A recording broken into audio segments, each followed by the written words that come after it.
We should never get to the point in this country where we play politics with our troops. I want to make this quick. I wouldn't be able to sleep if I didn't say something. These disgusting hypocrites saying they don't want to play politics with our soldiers' lives, with our soldiers. They are the people who put our soldiers in harm's way. They do it just to profiteer from, okay? They say, oh, this is going to keep America safe. How? By blowing up hospitals and drone striking wedding parties, you're going to keep America safe? That is never going to work. That is really going to backfire on us. And it's because of these people. These people right here in this video are the real threat to you and your family. They're the real threat to our soldiers. They're the ones putting our soldiers in harm's way just so some rich fuck can make a shiny penny. Some guy who's got more money than he's going to spend ever can have even more money. That's who these people in this video are. And I want to make clear, because they say, oh, we can't play politics with our soldiers. If you didn't want to play politics with the soldiers, you wouldn't have their pay raise being part of the National Defense Authorization Act. It's solely in there to play politics with our soldiers. And they don't give a fuck about our soldiers. They're the biggest threat to them. They're the ones that put them in harm's way, or don't do anything about getting them out of harm's way. All they want is more money to create more war, to put our soldiers more into harm's way. They want to change the entire world into a battlefield that they can profiteer from. And the only way it stops is when we all publicly state the war profiteers are worse than anyone in ISIS. It's the only way this war ends, is when you start saying the war profiteers are worse than anyone in ISIS. Okay, I had to say that, otherwise I wouldn't be able to sleep. Thank you very much for tuning in. Hillary Clinton in the morning. See you there. Tricky next 6 weeks. And we'll leave this here and go live now to remarks from House Republican leaders after the meeting this morning to choose a new speaker. Defense Authorization Bill. The bill provides our troops with the resources they need to keep America safe. And it meets the funding levels that the president requested. Yet the president has vowed to veto it. Why? Because he wants to stop and spend more money on his domestic agenda. It's time to put our troops first. It's time to stop playing political games. Iranian terrorists soon are going to have access to billions of dollars as a result of the president's nuclear deal. There's no time to block funding for our troops in the critical mission that they have ahead. Good morning, all. Quickly give you a little snapshot of what we have this week. I know we've got a lot going on, a lot of other issues you probably want to talk about, but there's a couple bills I want to highlight. First, I want to highlight one of the bills that the Speaker has fought his entire career for. Many of you have children and others. It's no longer what you become, it's the opportunity your children have. And there's one unique thing about America, that every generation has improved on the generation before it. That we care for those that maybe have less than us. An idea that you have a low-income student doesn't get held back, has the opportunity of a choice, maybe to go to a private school that somebody else that have income could. We used to have that here in D.C., something that the Speaker had worked on. When the President came in, he changed that. So we'll pass that bill this week. We'll also take up Tom McClintock's bill to make sure a Default Prevention Act, that we do not default on any of the principal or interest payments. That we know as America, we'd never want to do that. But there was one bill that you're going to have the chairman come up here from Armed Services, Mac Thornberry. This is a bipartisan bill. It's the National Defense Authorization Act. It has a history of being bipartisan. The Speaker did an enrollment assignment, sending it to the President. Never in the history we ever had a president say he wants to veto a bill of this nature on something that's not even in the bill. We should never get to the point in this country where we play politics with our troops. This deals with the future, it deals with the security, it also deals with the payment of how we treat them. I know there's problems in Washington, but it should never get that low. I hope the president reconsiders. Yesterday, we sent President Obama the National Defense Authorization Act. This bill was worked through the committee process. Chairman Thornberry and so many others worked in a very bipartisan way to put together a bill that not only makes sure that our troops are properly funded, increases their pay, makes sure that Guantanamo Bay inmates are not sent to America and given American rights, does so many other things to protect America's safety abroad where there's an incredibly dangerous world. Actually gives real tools to our allies like the Ukraine who want to push back against Russia's aggression. This bill was a strong bipartisan bill that deserves the president's signature, not the threat of a politically charged veto.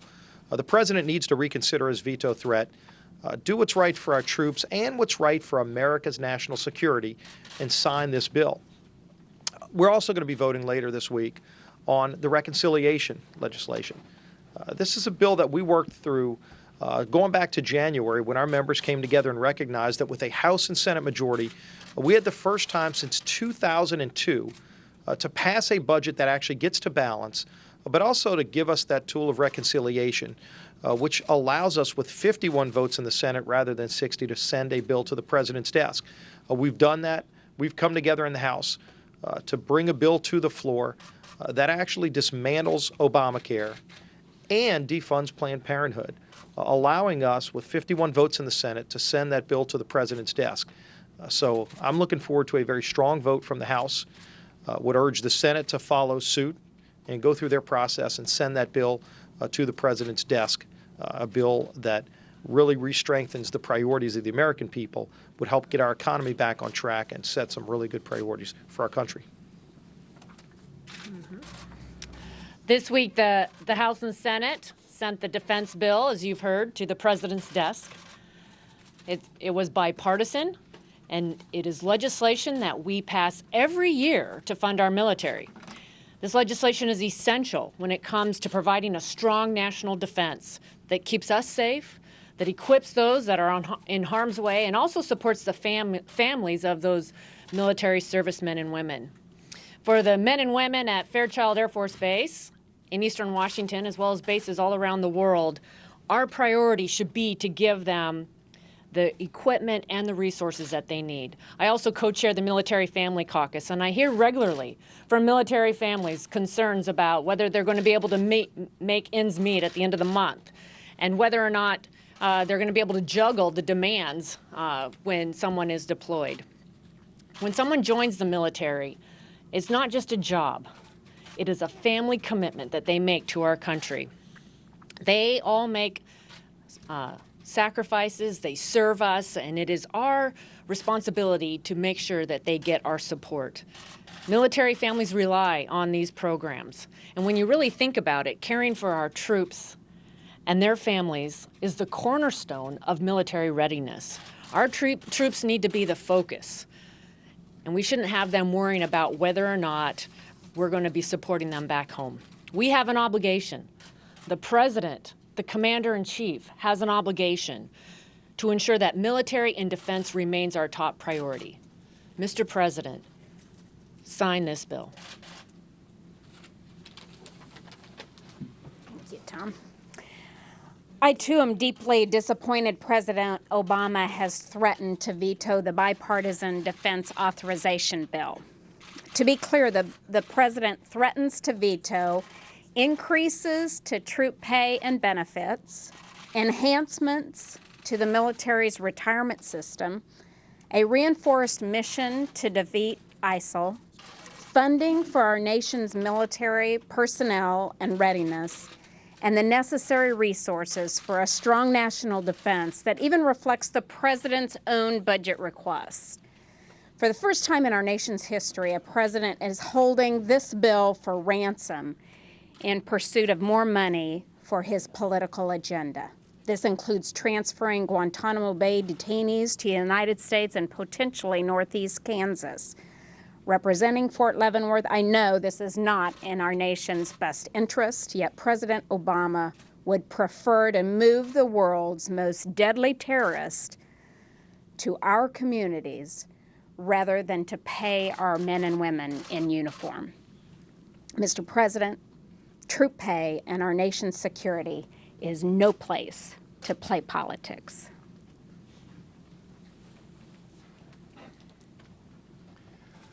Among the headlines today is Bashar al-Assad going to Moscow to thank Mr. Putin for saving his regime.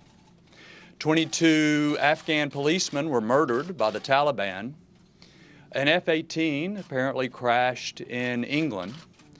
Meanwhile, there are thousands of men and women strapping on their body armor, getting ready to go on patrol, fly their aircraft to protect the United States.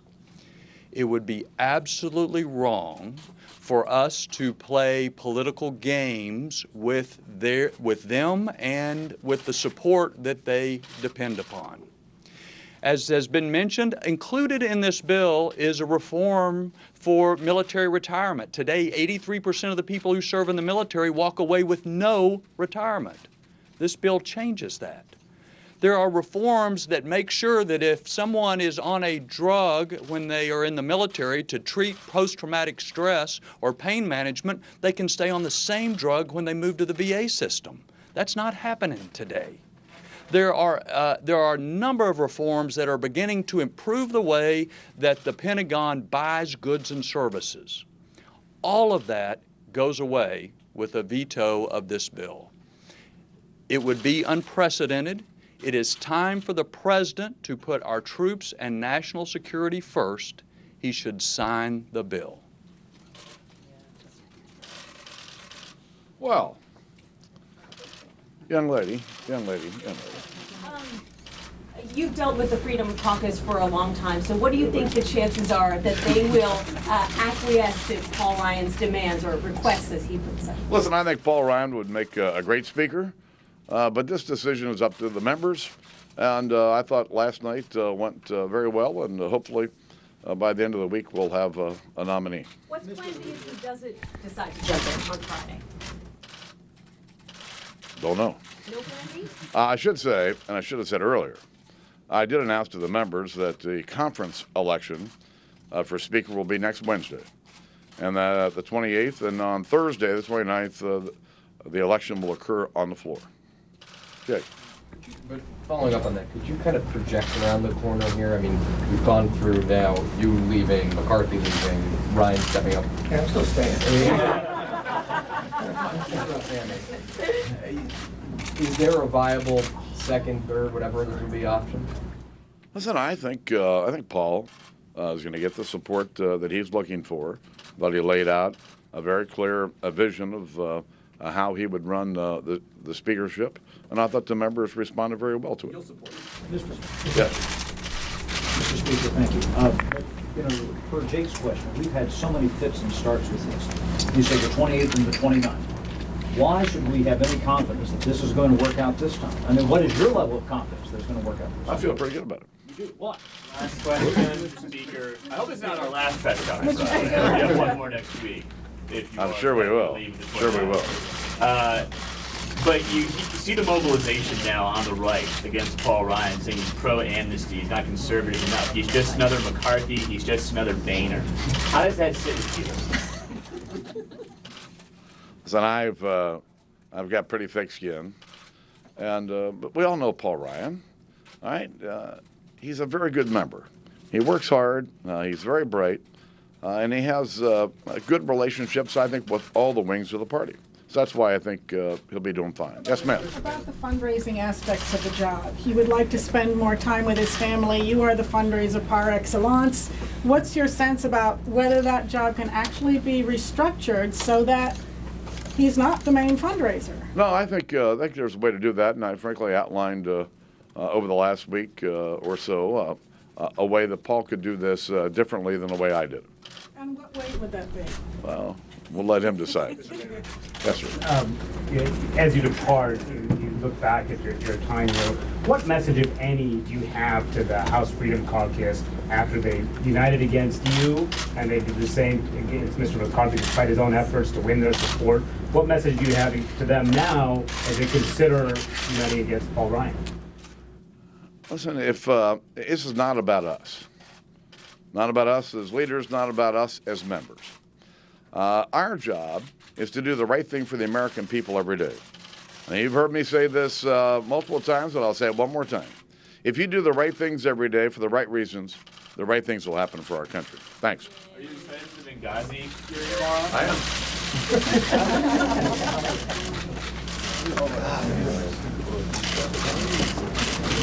am.